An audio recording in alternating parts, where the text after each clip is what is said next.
para... Excelente, buenas noches. Entonces, vamos hoy a ver el estudio del capítulo 11 de Apocalipsis. Vamos a ver los primeros 14 versículos, no el pasaje completo, pero sí la sección que tiene que ver con los dos testigos. Y vamos a explicar acerca de estas dos figuras bastante incógnitas que aparecen en este capítulo. Vamos a orar un momentito, vamos a leer el pasaje y entonces vamos a entrar a ver parte por parte lo que nos está enseñando la Biblia en este capítulo 11 de Apocalipsis, los primeros 14 versículos, como les mencioné. Oramos.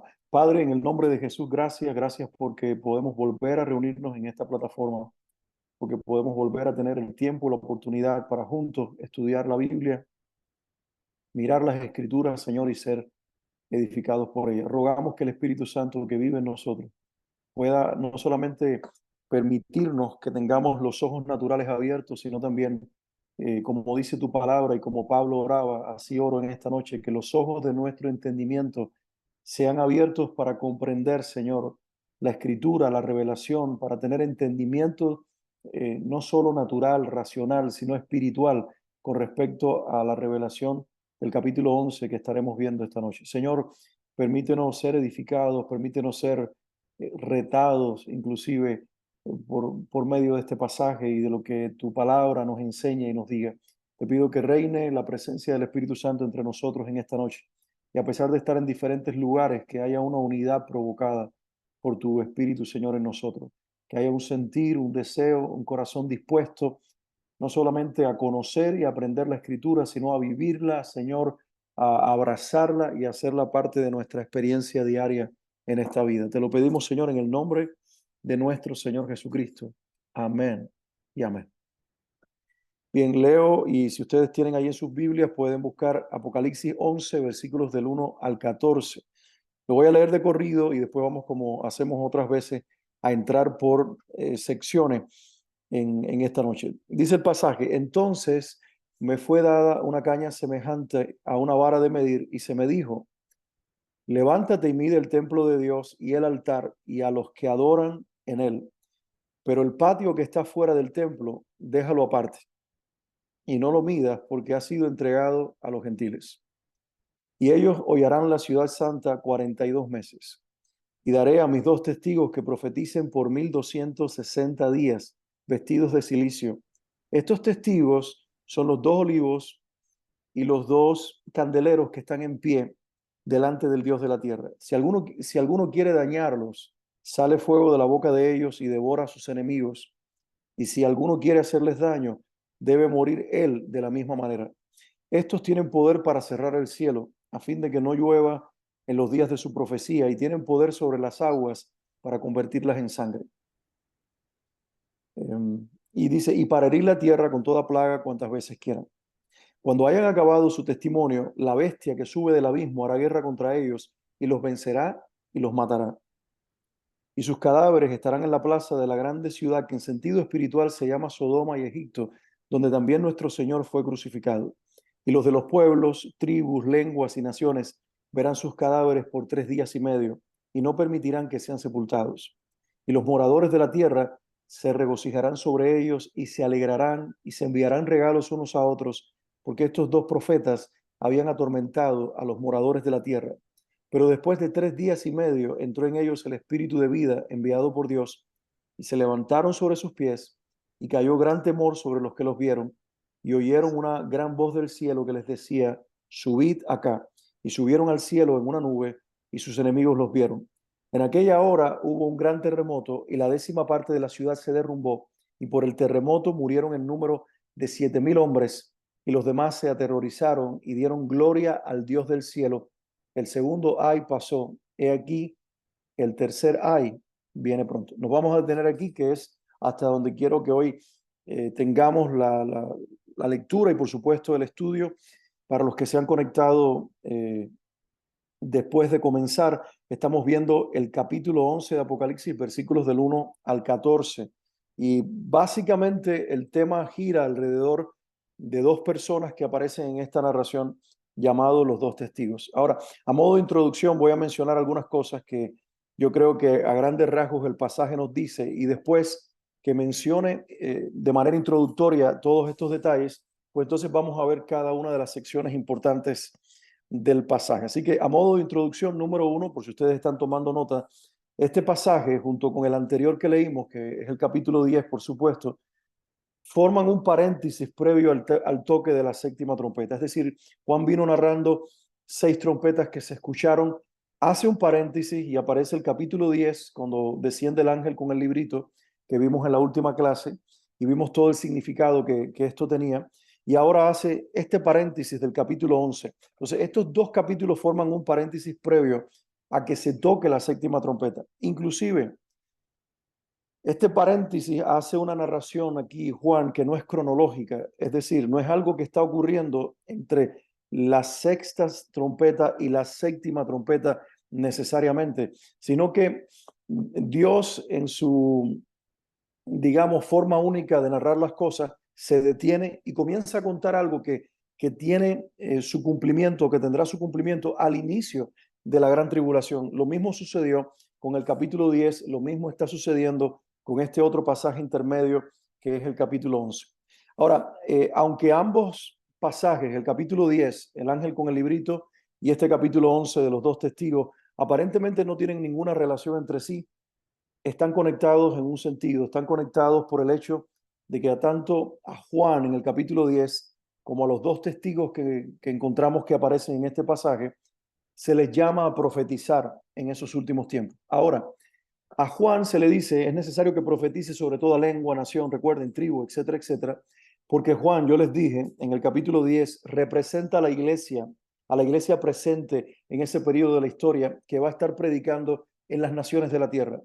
Pero a estos 2 testigos los vamos a encontrar predicando y profetizando el mensaje del Evangelio exclusivamente en la tierra de Israel y preferiblemente en la ciudad de Jerusalén. Entonces, por un lado, el común denominador entre el capítulo 10 y el capítulo 11 que hemos visto en las 2 últimas clases es sal y predica. Juan, representativo de la iglesia a las naciones, y estos 2 testigos, sal y predica, pero van a predicar, profetizar el mensaje del Evangelio a la nación de Israel, a los judíos específicamente. Entonces, por un lado, la similitud, la predicación, importante en los últimos tiempos. Por otro lado, la diferencia. La misión para Juan, o para la iglesia que él representa, son las naciones. La misión para estos 2 profetas serán los judíos.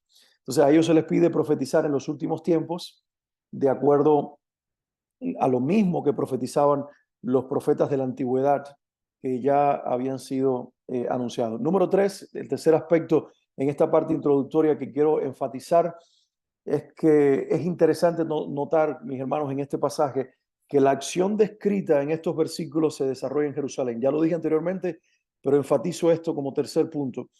Todo lo que está aquí narrándose en el capítulo 11 ocurre en la ciudad de Jerusalén. Israel la nación, Jerusalén la ciudad. Específicamente, el radio de acción de estos 2 testigos, que van a ser 2 figuras proféticas y 2 seres humanos reales que van a aparecer en el futuro, en la historia futura. Ellos van a operar, su radio de acción va a ser la ciudad de Jerusalén. Se le llama en el pasaje la ciudad santa, por un lado, y por otro lado se le denigra con otros títulos que no son positivos. Entonces van ellos a estar predicando en la ciudad santa, en Jerusalén, y se menciona en este pasaje de forma especial, y en esto vamos a hacer más énfasis después, en el momento que toque hacerlo, se menciona de forma especial la presencia del templo judío. Entonces se habla de que ellos se van a encontrar en un momento histórico donde el templo está levantado en Jerusalén y que este va a estar, por supuesto, nuevamente en funcionamiento. Todo lo que es el ritual de sacrificio judío, la presencia de los sacerdotes como en el Antiguo Testamento vuelve a aparecer en este momento de la historia que se narra aquí en el capítulo 11. Y por último, en cuanto a la introducción, el cuarto aspecto que quiero enfatizar es que los dos testigos de este pasaje van a profetizar allí 1260 días.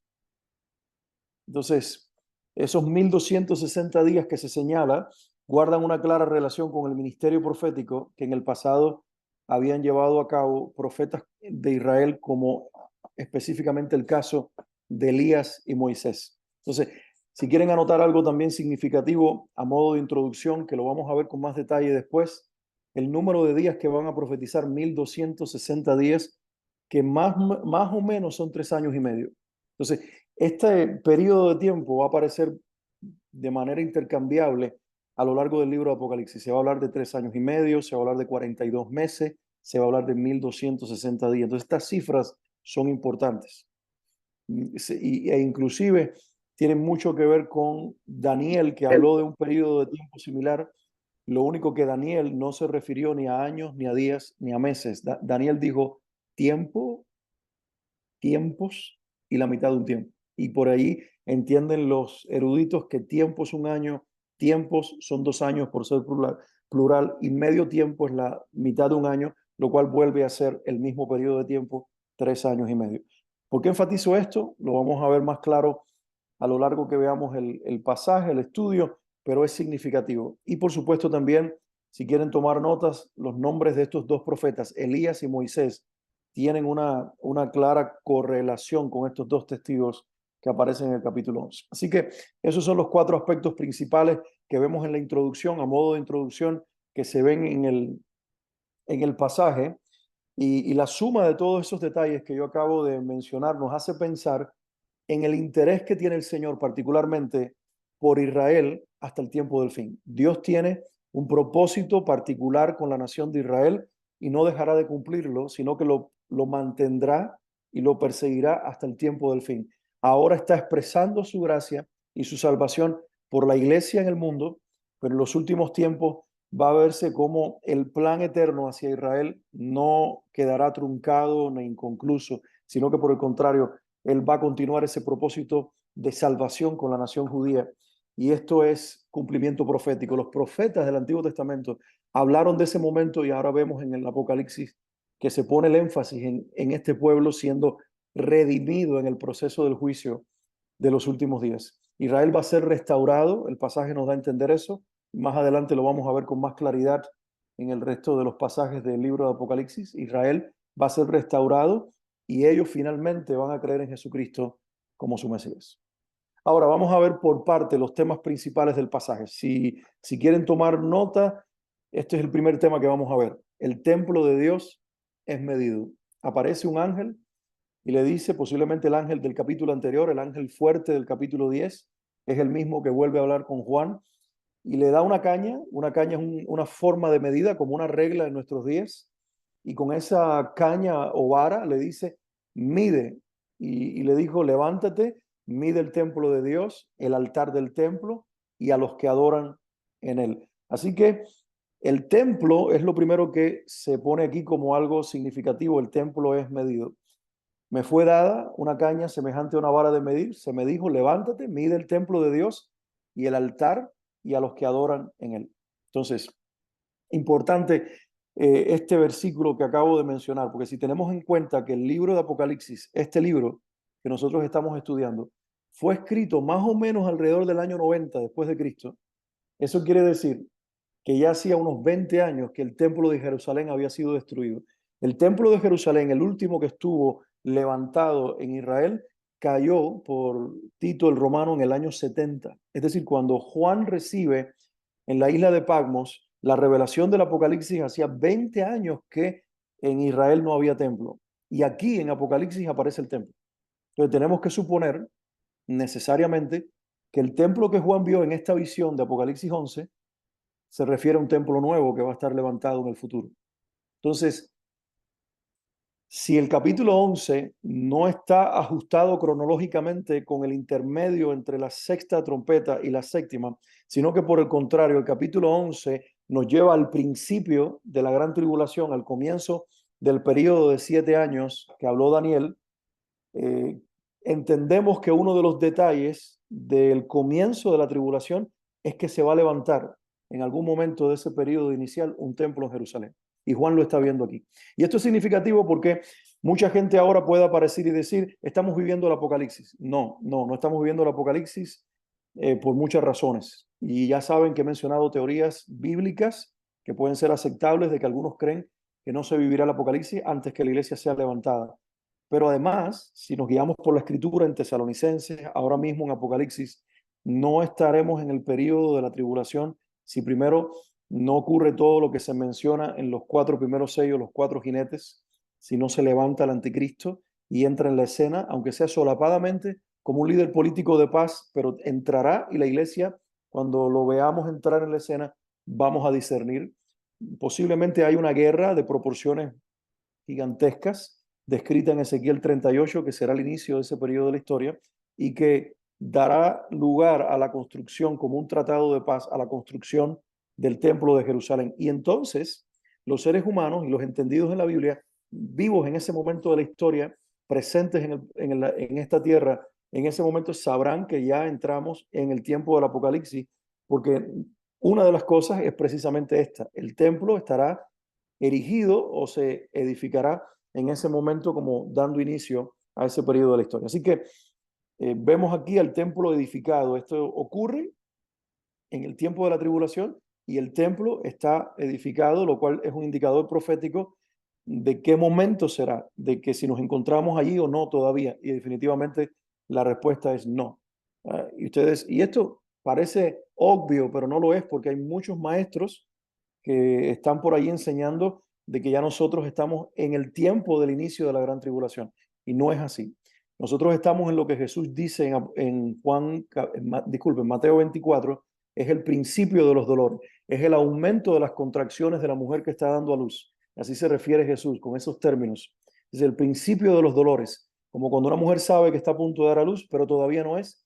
Allí nos encontramos, pero todavía no es ese tiempo. Ese tiempo se acerca, pero no es todavía. Ahora, pensar que los judíos puedan volver a reedificar su templo en Jerusalén es un imposible para el mundo moderno.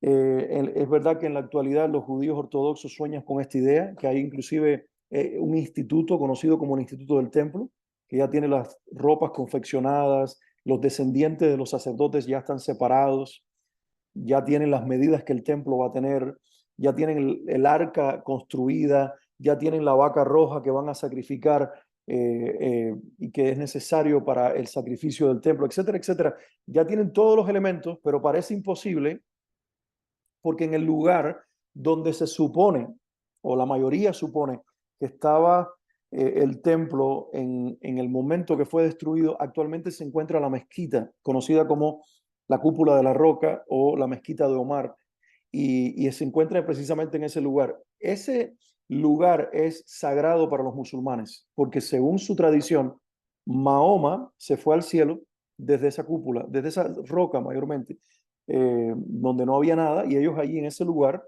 donde supuestamente Mahoma se fue al cielo, ellos construyeron la cúpula de la roca desde que tuvieron control de la ciudad de Jerusalén y se encuentra ahí hasta el día de hoy. Entonces pensar que desaparezca ese lugar para que dé lugar al templo es casi un imposible. Los judíos han jugado en la televisión, hay un anuncio publicitario invitando a visitar Israel, un anuncio turístico, y mientras está pasando el anuncio se ve atrás cómo explota la cúpula de la roca y aparece el templo. Entonces ellos juegan con esa idea inclusive en la televisión local, pero es una ofensa a los musulmanes y es una hipótesis casi imposible en estos días. Ahora, miren qué interesante esta teoría que tienen algunos expertos judíos y que parece muy lógica, por cierto, y muy posible de que así se den las cosas. Hay un grupo de judíos expertos investigadores que recientemente, y cuando digo recientemente es en los últimos años, recientemente ellos han dicho que descubrieron la ubicación exacta donde estaba el templo y llegaron a esta conclusión. Cierto o no, a lo mejor es manipulación para que les den permiso, pero ellos llegaron a la conclusión de que el templo no está localizado donde está la mezquita musulmana, sino al norte de esa mezquita. Y justo allí hay un espacio vacío, al norte de la cúpula, al lado de ella, hay un espacio vacío que tiene las medidas exactas que el Antiguo Testamento dice que tenía el templo. Es curioso, ¿verdad? Y ellos dicen, aquí es donde estaba. Ahora, según esta interpretación, el patio del templo vendría a ser el lugar donde se encuentra la cúpula de la roca. Y esto también es interesante, porque en este pasaje acabamos de leer que dice que el atrio, el patio que está fuera del templo, debería ser dejado sin medir porque había sido entregado a los gentiles.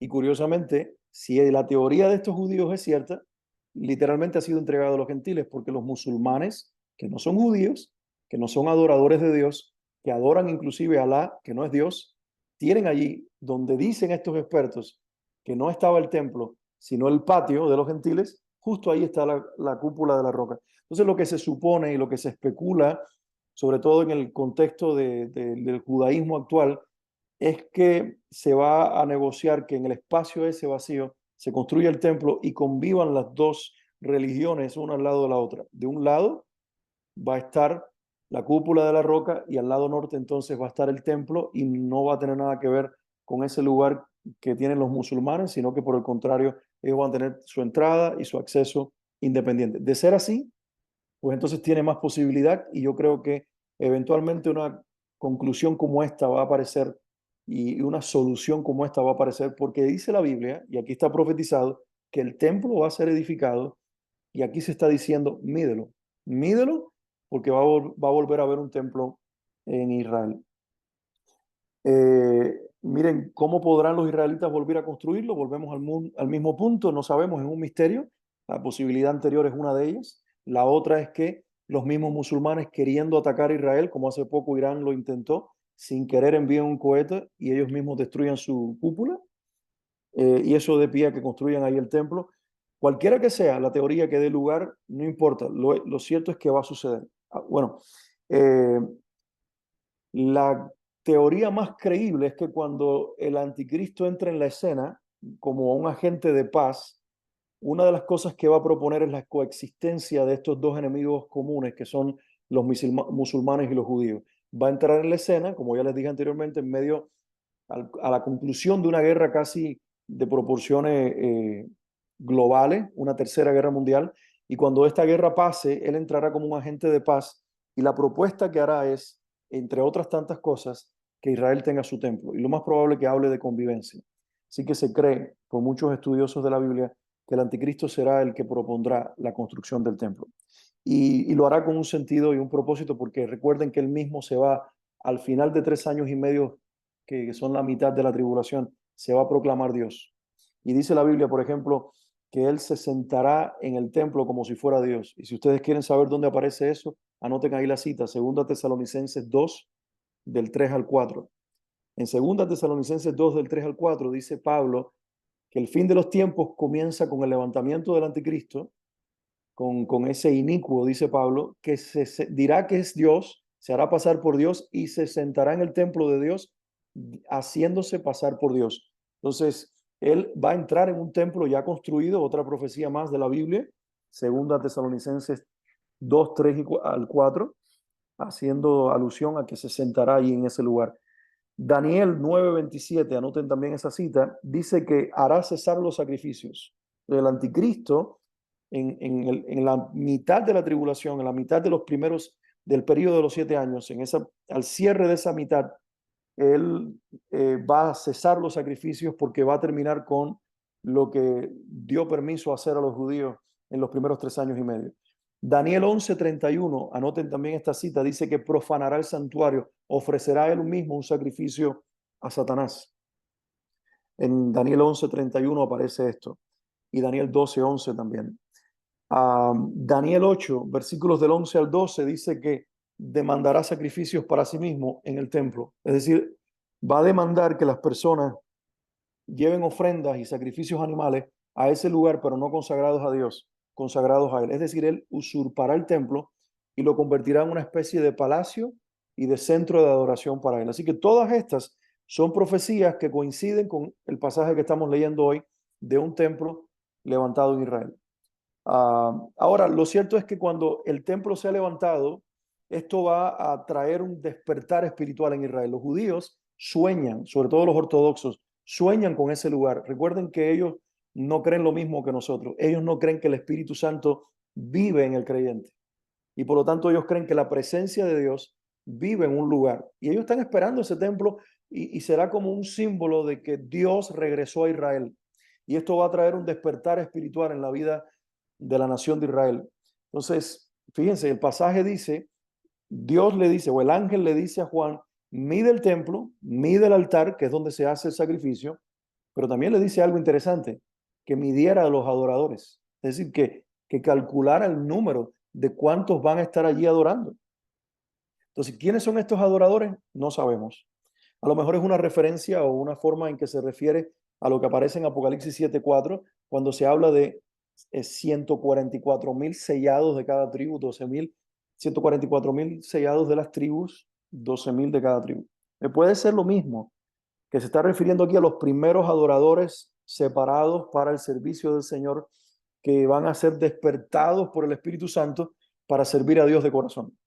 Entonces, es interesante que Dios va a medir a sus adoradores, como más adelante en Apocalipsis 13, Satanás va a marcar a sus adoradores, la bestia va a marcar a sus adoradores. Aquí Dios está separando a los suyos, está marcando a los suyos, está midiendo a los suyos, como diciendo, me pertenece este lugar, aunque lo profane el enemigo temporalmente, me pertenece.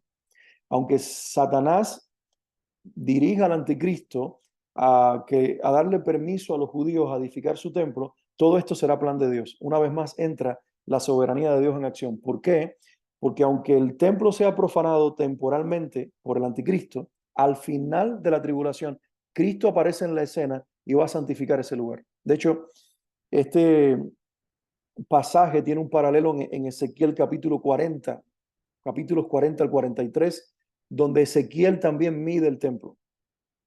Y Ezequiel mide el templo, y después que mide el templo, la gloria de Dios regresa a la nación y Dios habita entre los hombres. Entonces es una clara profecía que aquí tiene una correlación. Hay un paralelo profético entre Apocalipsis 11 y Ezequiel 40, capítulo 40, hasta el capítulo 43, donde el templo aparece de nuevo, es medido y la gloria de Dios regresa. Y la profecía de Ezequiel es precisamente la continuación de la Tercera Guerra Mundial y el tiempo de la tribulación.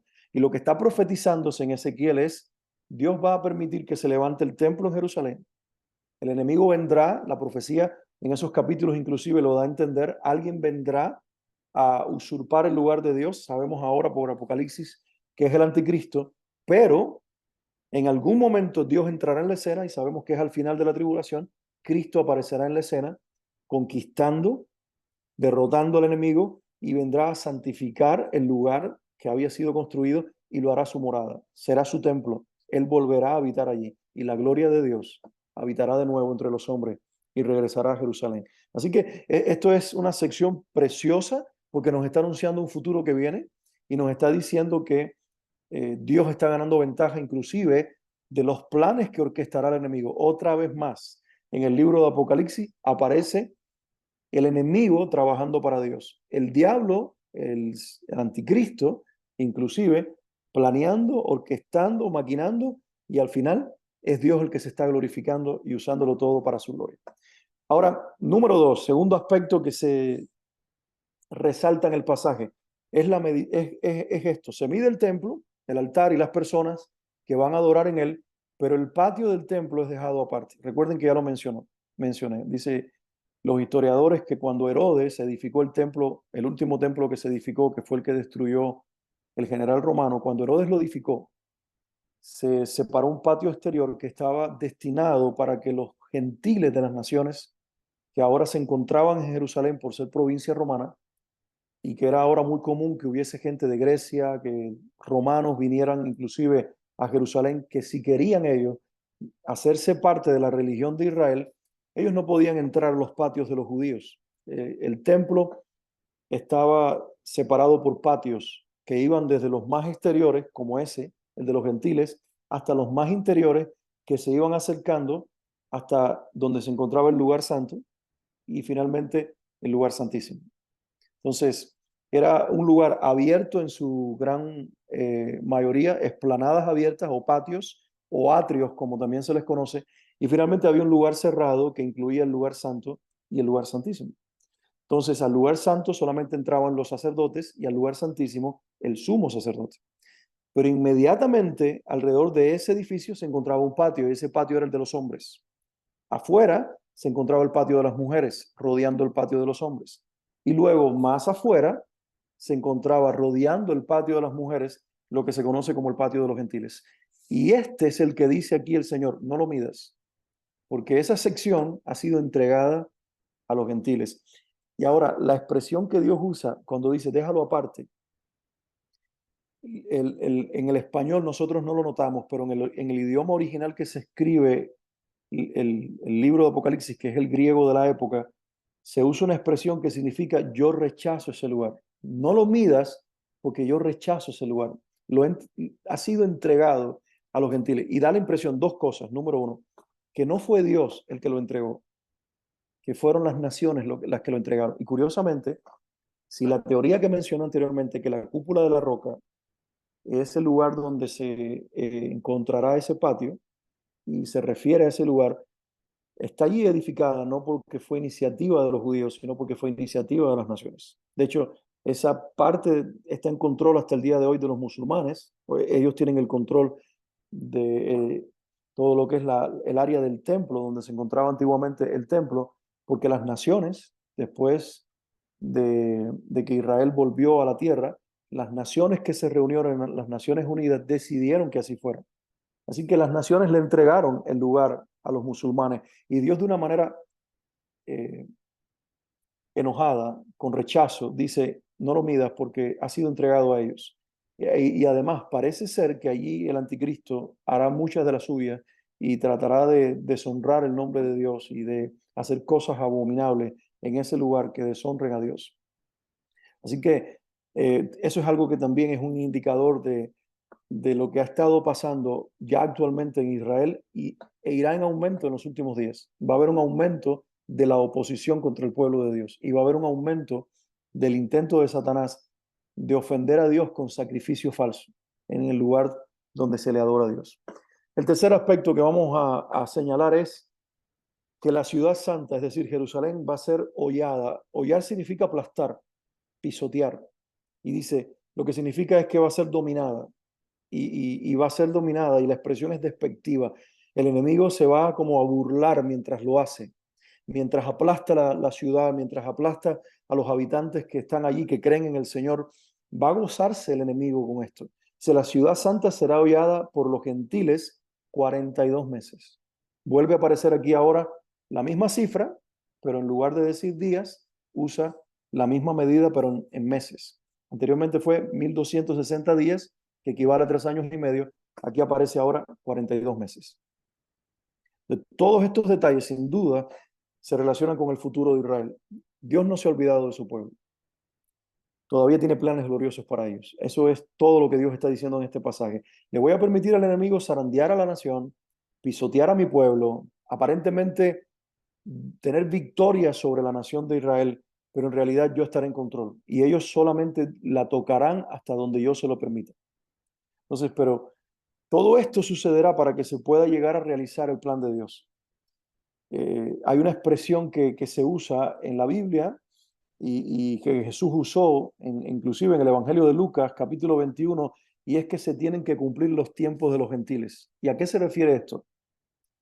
Dice el pasaje de Lucas 21-24, si ustedes quieren anotarlo y después leerlo, pero yo voy a leer ese versículo. Lucas 21-24 dice, caerán a filo de espada, serán llevados cautivos a todas las naciones y Jerusalén será hollada por los gentiles. Lo mismo que dice aquí el pasaje de Apocalipsis.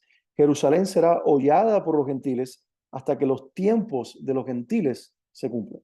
Entonces, este pasaje de Lucas 21-24 es muy interesante porque ya tuvo un cumplimiento parcial en el año 70 cuando Jerusalén fue hollada por los romanos, destruyeron el templo, pisotearon la ciudad, quemaron las casas, mataron a los habitantes a filo de espada, hicieron cuanta vejación te puedas imaginar, cuanto maltrato humano te puedas imaginar, lo hicieron en el año 70 y fue la nación llevada cautiva a las naciones y se perdió el pueblo de Israel entre las naciones y desapareció por 2000 años hasta que reaparece hace unas cuantas décadas atrás, poco más de 70 años, año 1948.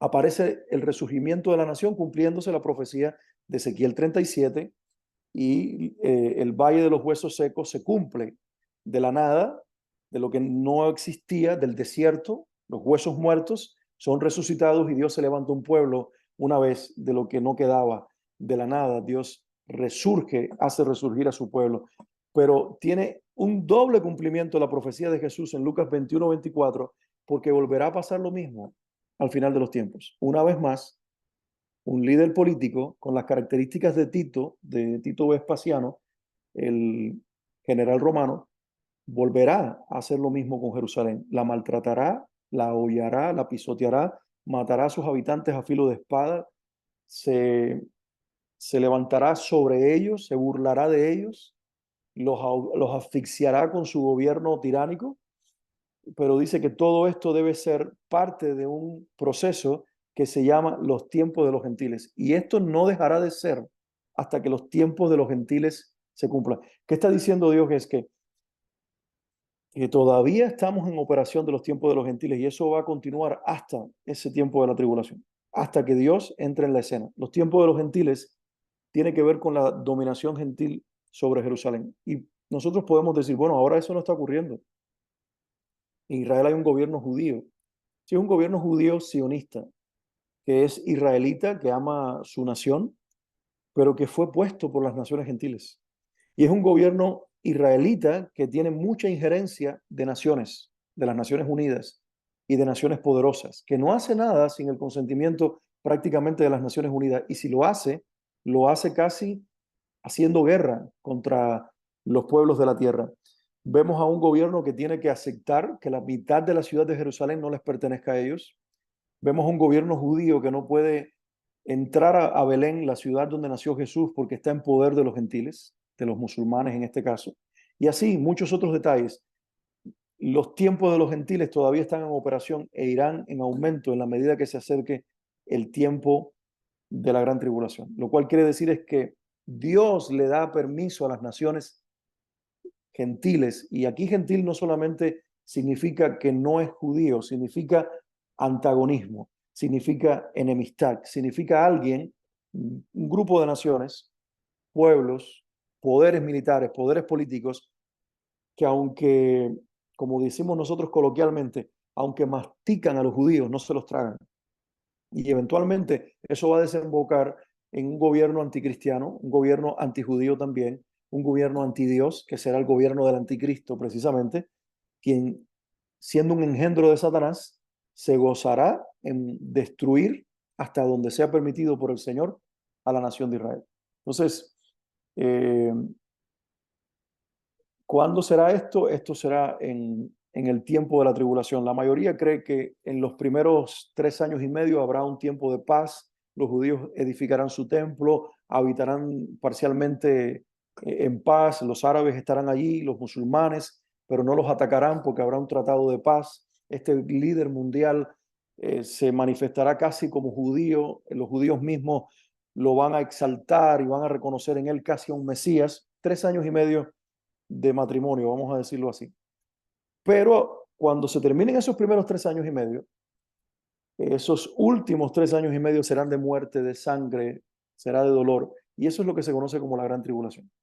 Y precisamente en ese periodo es donde la ciudad será hollada, donde habrá todo este maltrato, donde todas estas cosas abominables sucederán. Ahora, entremos ahora a la sección del pasaje donde entran los dos personajes incógnitos que son el centro del relato de Juan en el capítulo 11.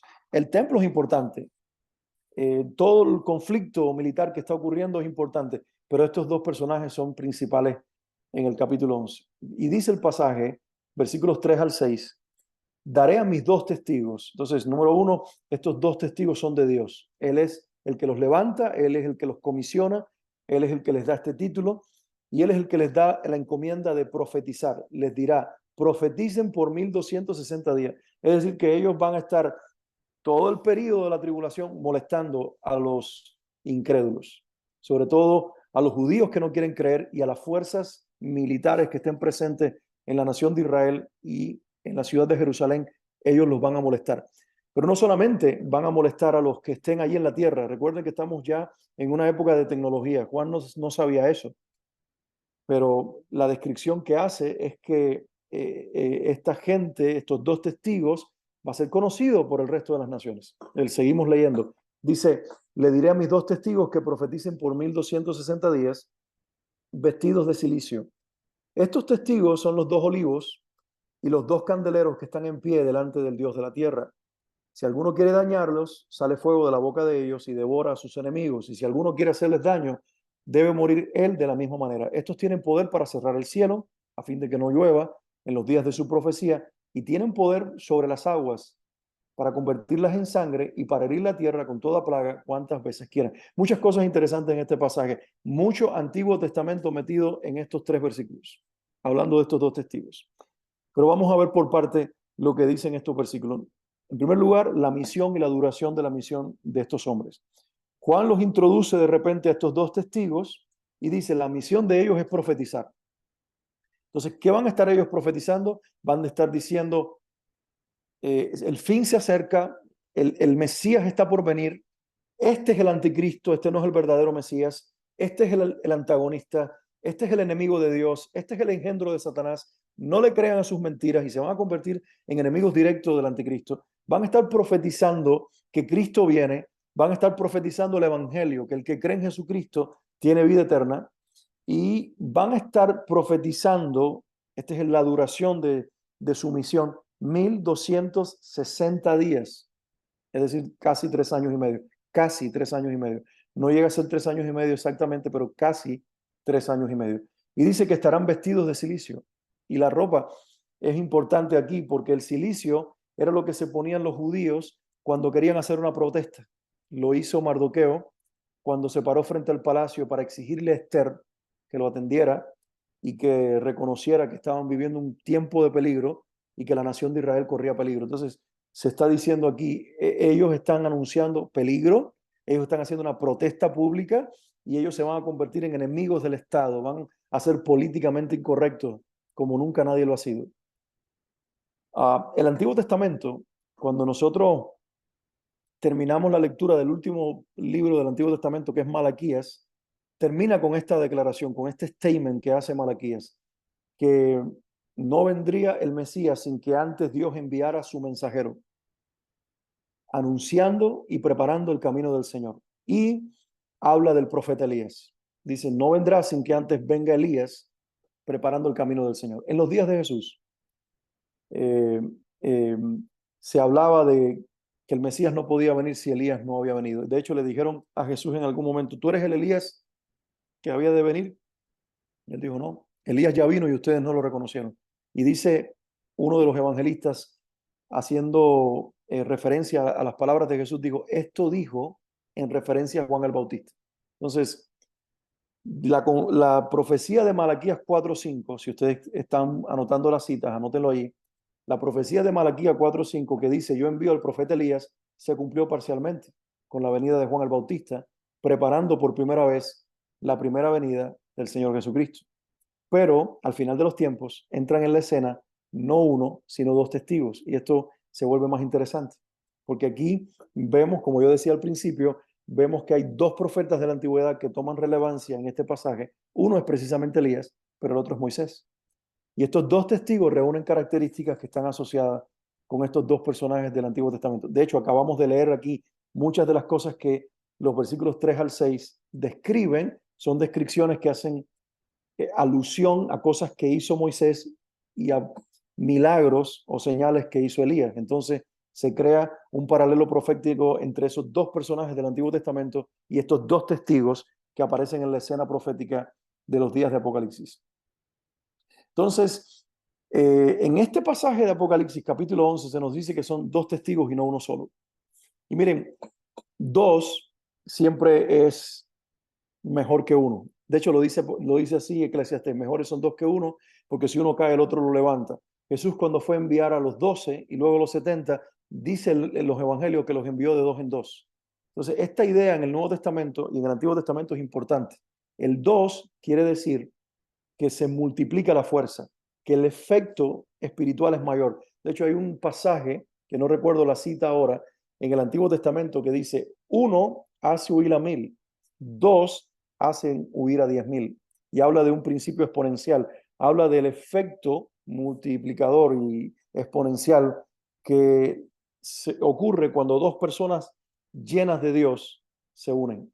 Y la idea aquí de 2 testigos es para decirnos a nosotros que la carga del poder de Dios y la manifestación del poder de Dios sobre estas personas va a ser tan tremenda que Dios no pudo enviar a uno, va a enviar a 2. Envió a uno, Juan el Bautista, como un Elías, a preparar el camino del Señor la primera vez, pero antes de su regreso habrá dos en Jerusalén que tendrán una carga profética impresionante. Además, Elías y Moisés representan algo y es la ley y los profetas. La ley y los profetas es la manera en que Jesús se refirió al Antiguo Testamento. La ley y los profetas y el Antiguo Testamento tienen que ver con la nación de Israel. Ellos, los israelitas modernos que no creen en Jesús, no creen en el Nuevo Testamento.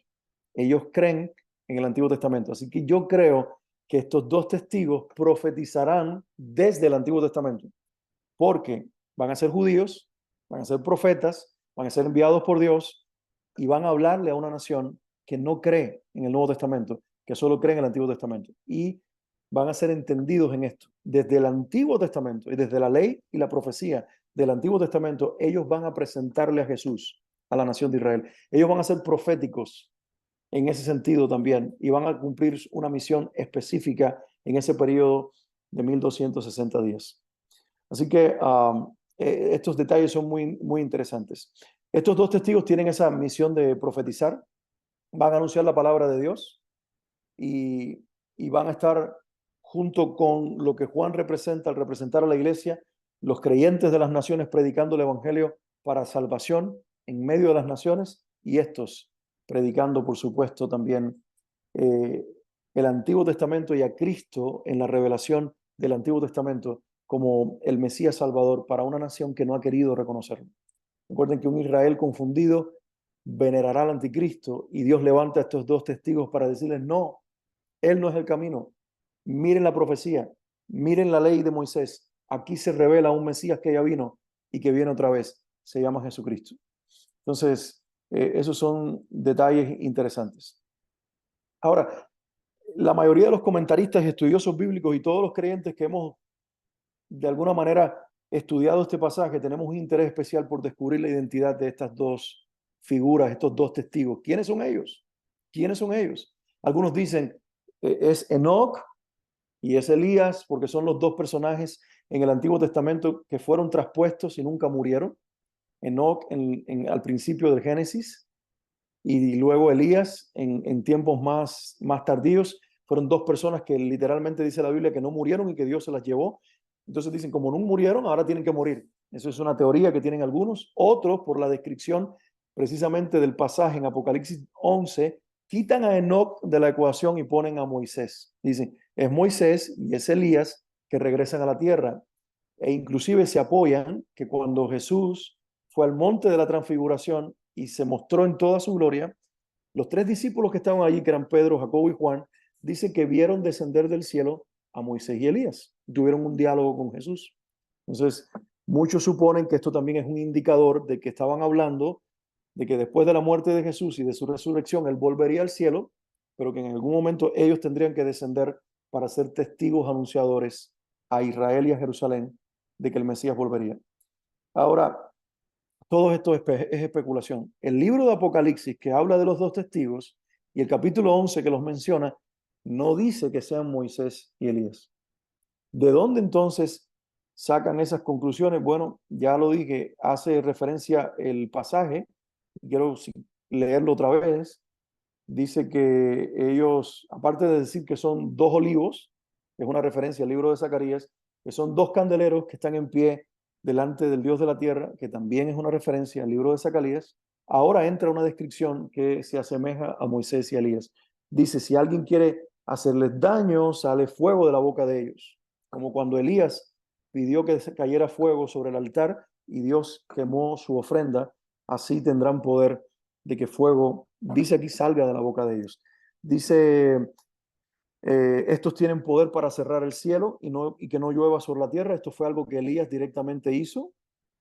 Él dijo, no va a llover y no llovió, curiosamente, por 3 años y medio, el mismo tiempo que durará la gran tribulación.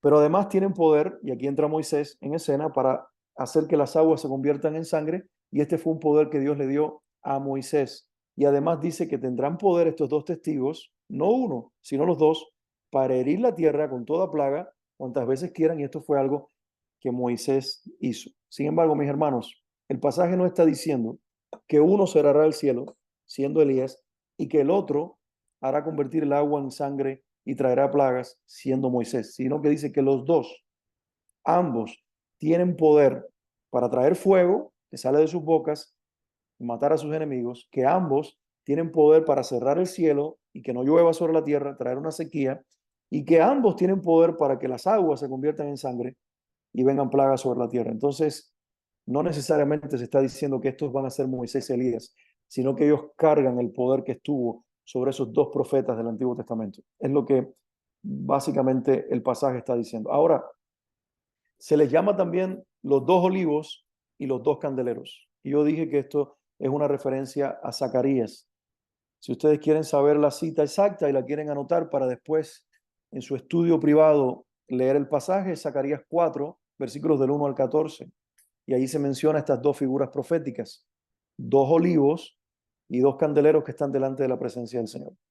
Entonces, como acabamos de decir y como he venido diciendo durante todo este estudio, no se revela la identidad de estos dos testigos, pero se nos dan numerosos detalles de la obra de ellos y se les relaciona con el Antiguo Testamento. Por ejemplo, cuando se dice estos dos testigos son los dos olivos y los dos candeleros que están en pie delante del Dios de la tierra, insisto, se hace el paralelo con Zacarías. Sin embargo, en la visión de Zacarías, los dos olivos proveían el aceite para que la lámpara que estaba en medio de ellos pudiera alumbrar. Y el aceite es significativo en la Biblia. De hecho, Jesús profetiza y usa una parábola, la de Mateo 25, diciendo que habrá 5 vírgenes prudentes que tendrán lámpara, pero también aceite. Y esa es una referencia a la persona del Espíritu Santo. Entonces, estos dos olivos en el libro de Zacarías son los proveedores de aceite, de donde salía el aceite para que las lámparas ardieran.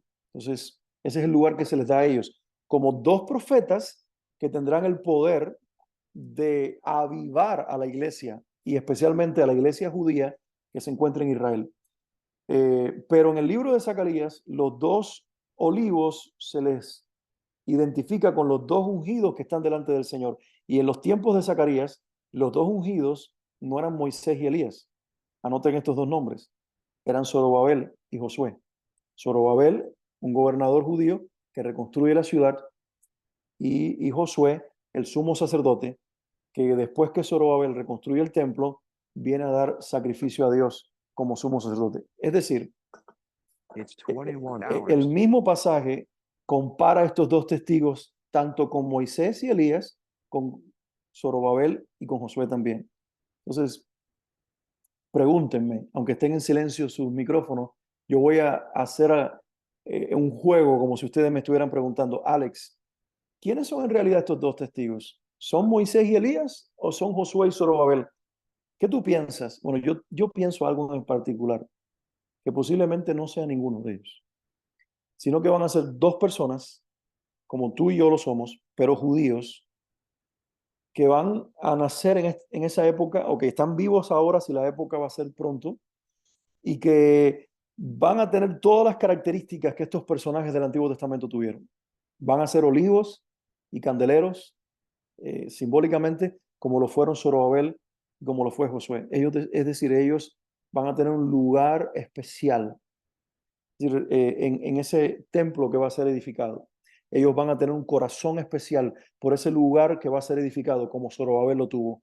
Ellos van a tener un lugar especial en esos sacrificios que van a ser ofrecidos allí mientras no sean quitados, como Josué lo hizo.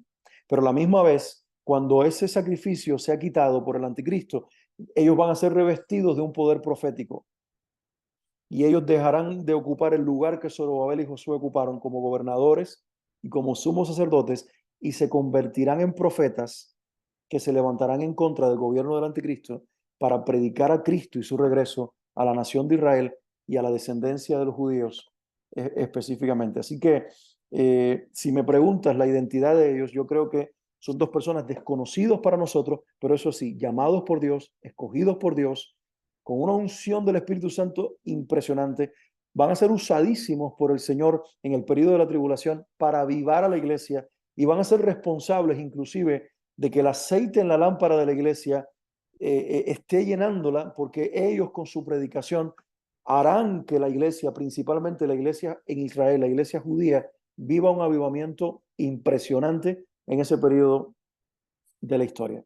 Ahora, algo hermoso, ya estamos casi llegando al final, pero algo hermoso a resaltar en el pasaje es la protección divina sobre estos dos testigos. No sé si ustedes se dieron cuenta, pero dice, el que les quiera hacer daño, de la boca de ellos sale fuego y los mata. Y el que quiera desearles el mal, ese va a morir con el mal que les deseó. Dios va a poner un poder en ellos y a la misma vez los va a proteger de una forma tan sobrenatural que no los podrán tocar.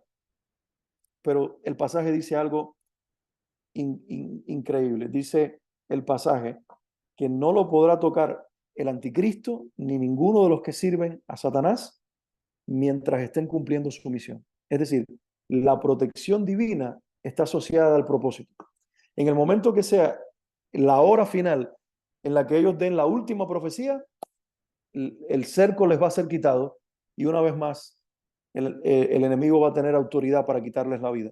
Entonces, esto es precioso porque se vuelve a resaltar la soberanía divina.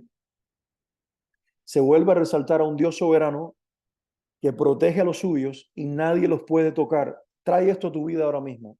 ¿Estás viviendo una prueba? Sencillo. ¿Satanás es el orquestador posiblemente de ese ataque sobre tu vida? Sí.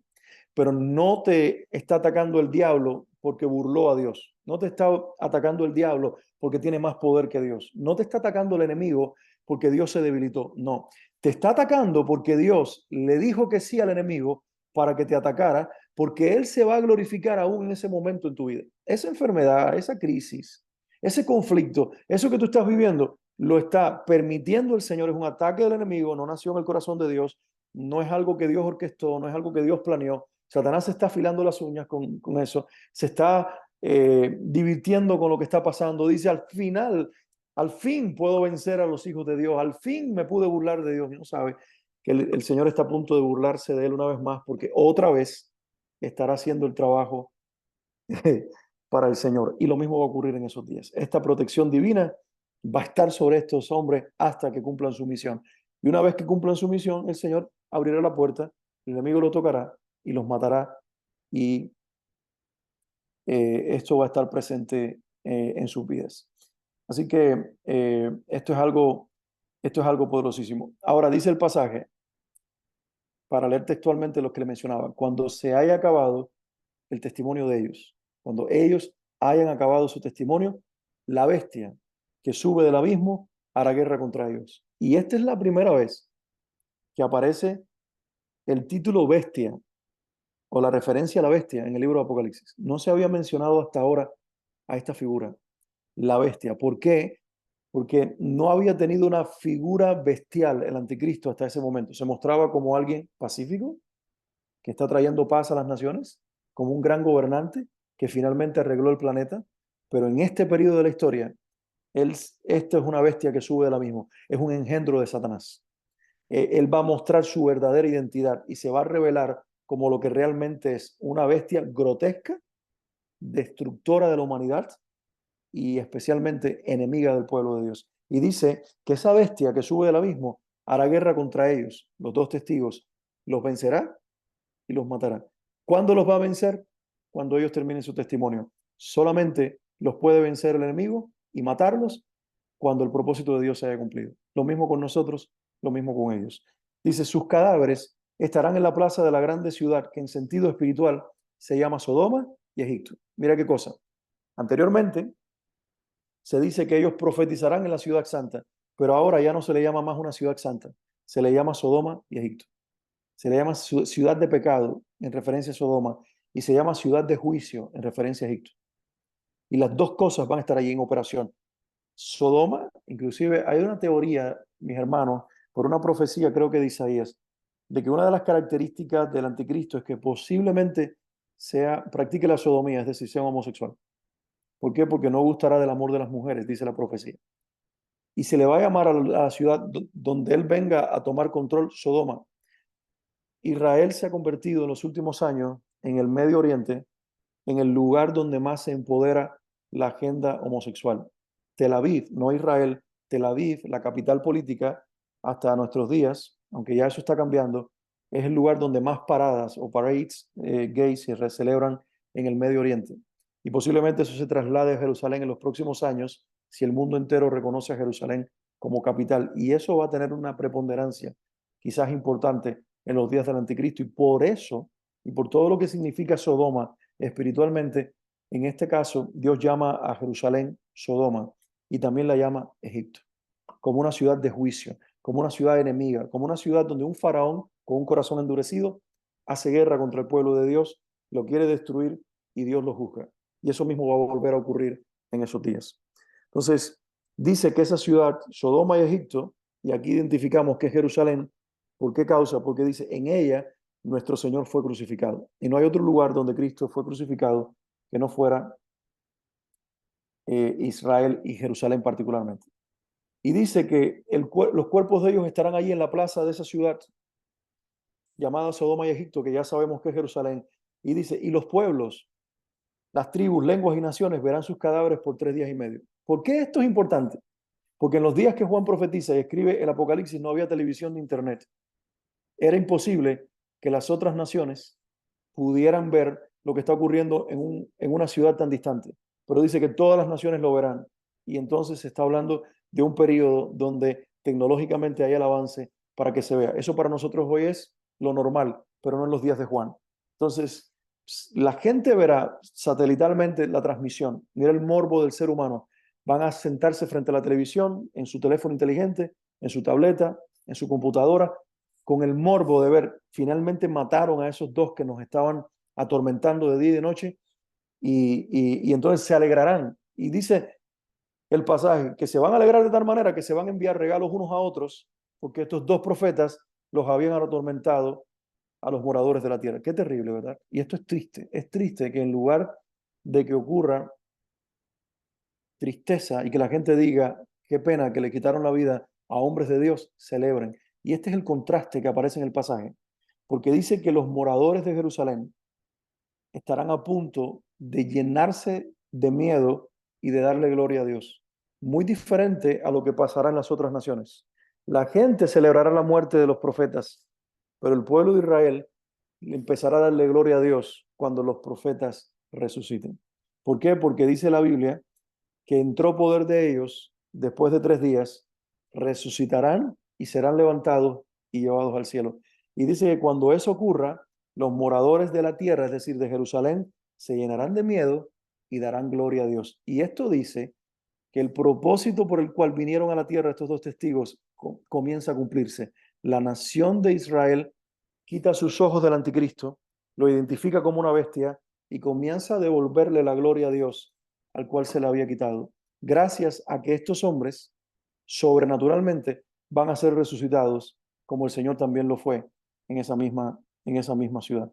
Así que este pasaje es un pasaje precioso que nos está mostrando la maravilla de todo lo que va a estar ocurriendo en ese periodo. Y al final dice el pasaje, el versículo 14, dice al final que esto termina con un segundo ay, y que el tercer ay y el cierre de todo el juicio sucederá cuando suene la séptima trompeta o la sexta trompeta.